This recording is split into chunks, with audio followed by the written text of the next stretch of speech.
बहुत समय पहले की बात थी। गुरु नानक जी अपने शिष्यों के साथ देश विदेश की यात्रा किया करते थे। उनकी यात्रा का उद्देश्य लोगों में प्रेम, सच्चाई, सेवा और भाईचारा का संदेश देना था। वे जहाँ भी जाते वहाँ के लोगों को अच्छे कर्म, मिलजुल कर रहने की शिक्षा दिया करते थे। एक बार यात्रा करते करते गुरु नानक देव जी एक ऐसे गांव में पहुंचे जहाँ के लोग स्वभाव से बहुत ही कठोर थे। उस गांव में रहने वाले लोग एक दूसरे से बहुत ईर्ष्या करते थे, आपस में झगड़ा करते रहते थे और किसी भी गरीब या यात्री की सहायता नहीं किया करते थे। धन और स्वार्थ उनके जीवन का मुख्य उद्देश्य बन गया था। जब गुरु नानक देव जी उस गांव में पहुंचे तो किसी ने उनका आदर पूर्वक स्वागत नहीं किया। गांव वालों ने उन्हें ठहरने के लिए बहुत ही साधारण सी जगह दी और भोजन भी उन्हें बिना प्रेम के दिया। फिर भी गुरु नानक देव जी ने कोई शिकायत नहीं की।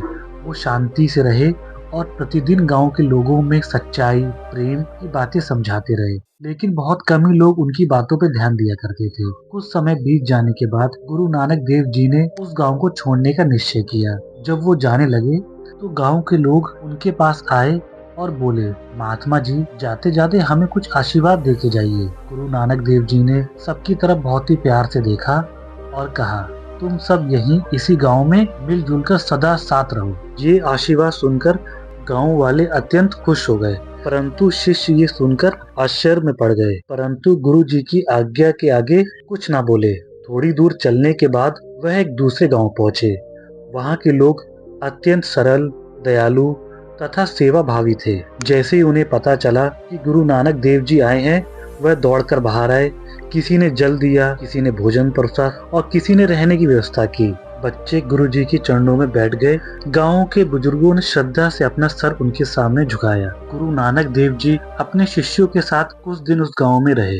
उन्होंने उन गांव वालों को सच्चाई, प्रेम और धर्म के रास्ते पे चलने के बारे में बताया। पूरे गांव वाले गुरु नानक देव जी की सत्य, सेवा, समानता और प्रेम के संदेशों को पूरे ध्यान से सुनते थे तथा उन गुणों को अपने जीवन में भी लाने का प्रयास करते थे। गुरु नानक देव जी के उस गांव में रहने से उस गांव में शांति और भाईचारे का वातावरण बना रहता था।